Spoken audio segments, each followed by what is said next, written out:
Meantime, in Bahrain, support for the American deal coming from the King's Court. Take a listen.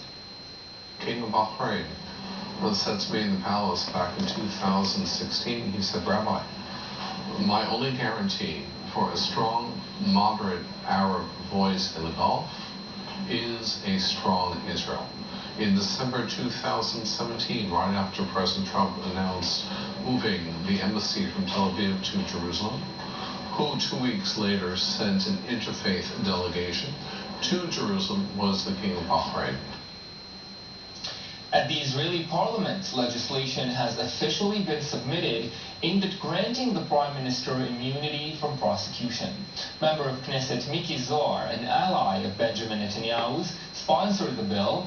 It proposes that Netanyahu would be by default granted immunity from prosecution unless the Knesset House Committee, which Zohar himself chairs, votes to strip the lawmaker of that right.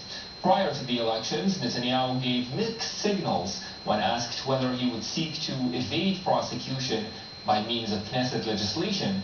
Under Zohar's proposal, members of Knesset would have the power to block an indictment by refusing to approve the removal of the MK's immunity. Still in Israeli politics, Benjamin Netanyahu's lawyers have asked Attorney General Avichai Mandelblit to put off the hearing in the 3 corruption cases against the Prime Minister for at least a year because of the huge amount of material needed to prepare Netanyahu properly.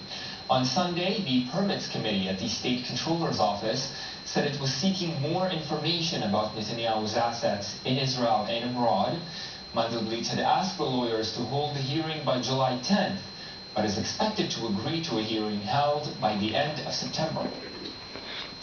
To Indonesia now, and presidential candidate Prabowo Subianto says he doesn't accept the official election results giving President Joko Widodo a second term.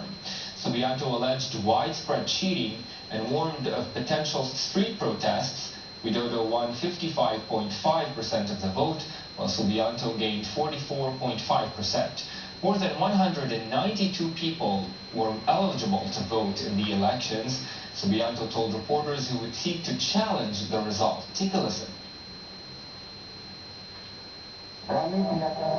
We, presidential candidate number 2, reject all the election results released by the Election Commission early on, May 21st, 2019. The presidential candidates number 2 also think the announcement of the vote recapitulation came in at an awkward time, which is an abnormal situation.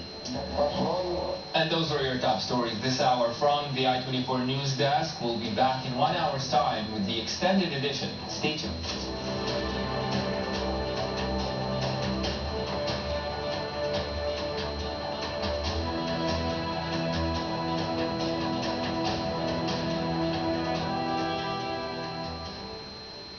Op welke manier probeert Europa bij te dragen aan de vrijheid van godsdienst?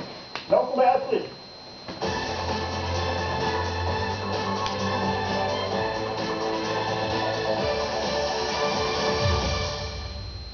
Goedenavond. Europa zet zich sinds jaar en dag in voor godsdienstvrijheid.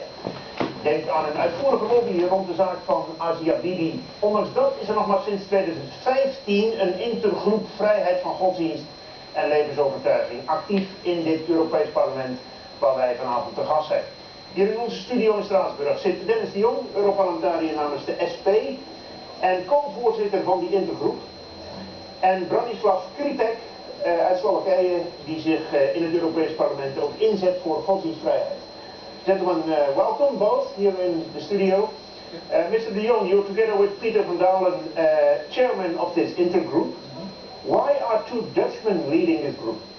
Well, it's basically a coincidence. Okay. This is the end of my second mandate, so I started in the European Parliament in 2009.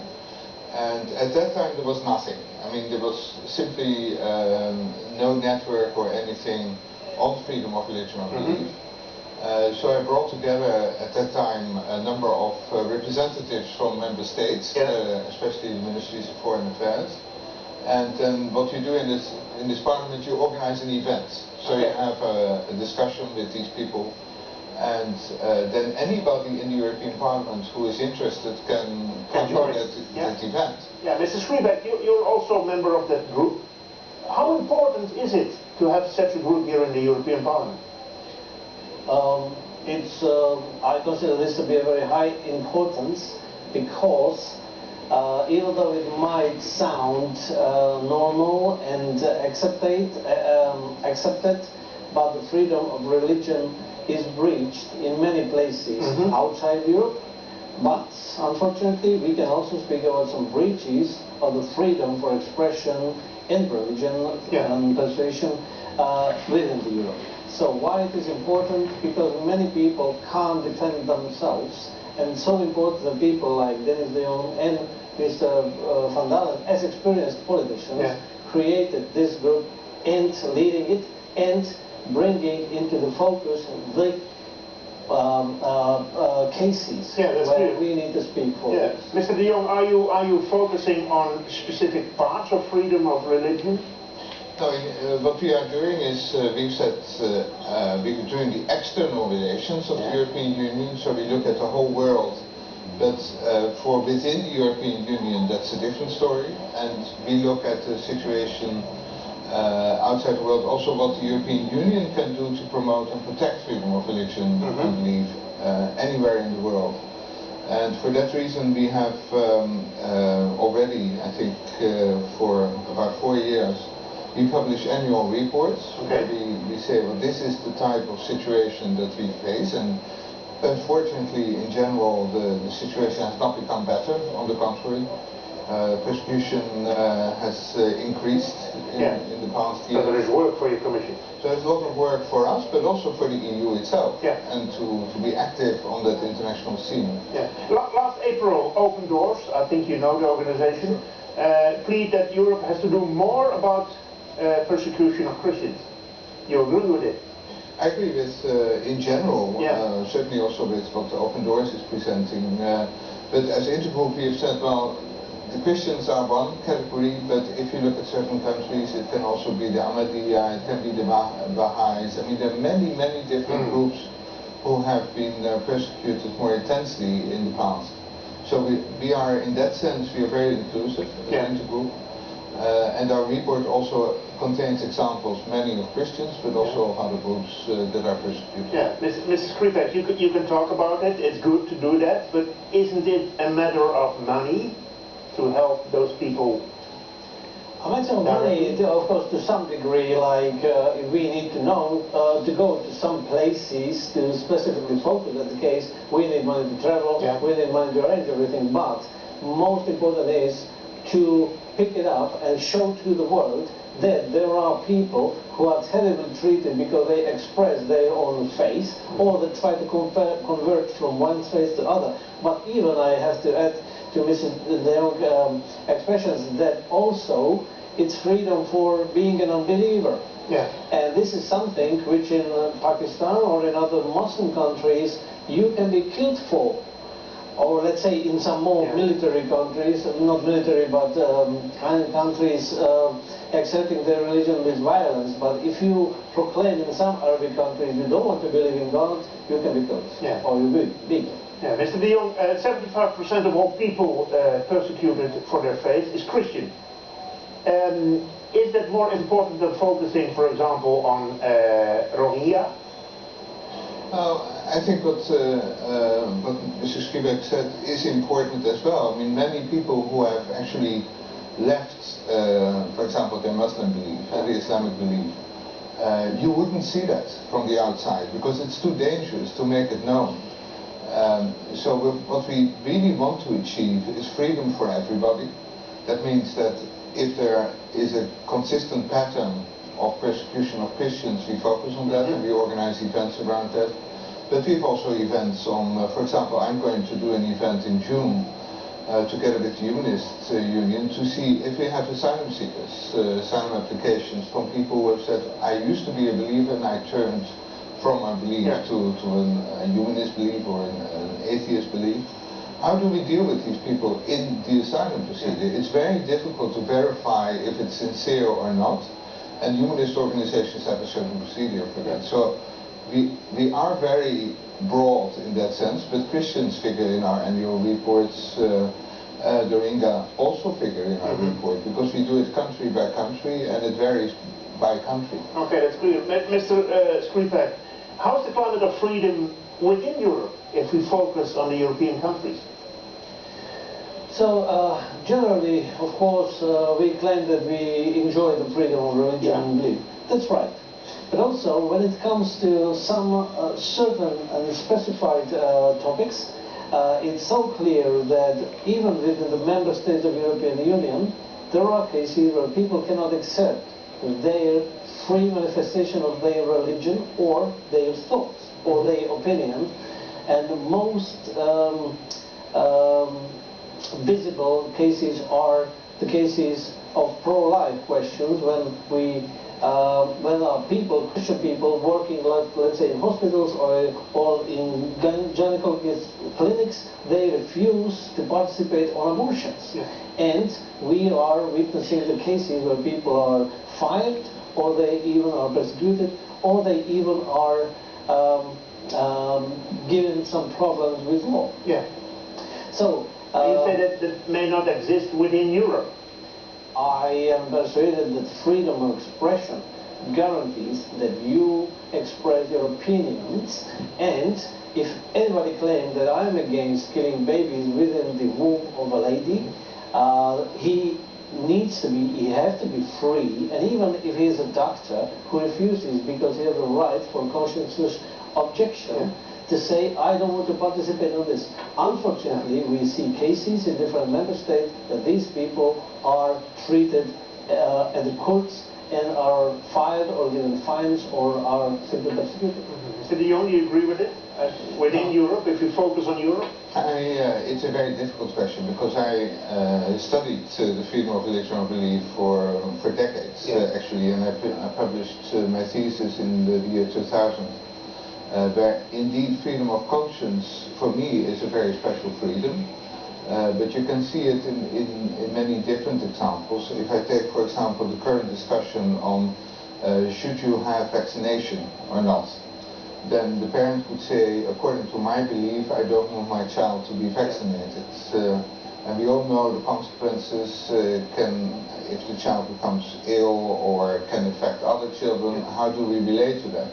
So freedom of conscience areas are extremely difficult, because it's always weighing interest. And I think what we see, but I'm not in favor of, is that we say that you have freedom of religion or belief inside your house, and as soon as you leave your house, it doesn't exist anymore. So I'm in favor of also in public freedom of religion or belief. It's one for you. Yeah. And on the other hand, I can see that in certain cases there is also a limitation, as there is in all the international instruments, to the extent of freedom of religion or belief, including freedom of conscience. And if I take vaccination as an example, I think if you do have the risk of infecting other children, I think that there is a limit to what you can still grant under freedom of conscience. So it's always a difficult area, but you have to be weighing the pros and cons and the limitations of. How do you see the future in these, Mr. Skripek? The coming years, what's actual then? I think more and more problems, like I will use an example in France, where it's by law, which is very recent, it's forbidden for even specialist doctors to speak about negative consequences of abortions. And this is already punishable by law.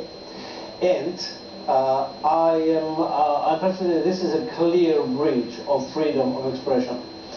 What will happen in the future, more and more cases like this will come into a clash, and people will start react against. They will try to make legal cases of this, and people like my colleague just mentioned that you are studying it for long years. People who are into it will have to come with a debate how to make it flat for everyone or equal for everyone to express your opinion and your freedom to disagree with that opinion. And this freedom to disagree comes into terrible danger, because if someone disagrees with some opinions which are Christian and very liberal and they are in clash, So one of these two, and usually Christian, is punished.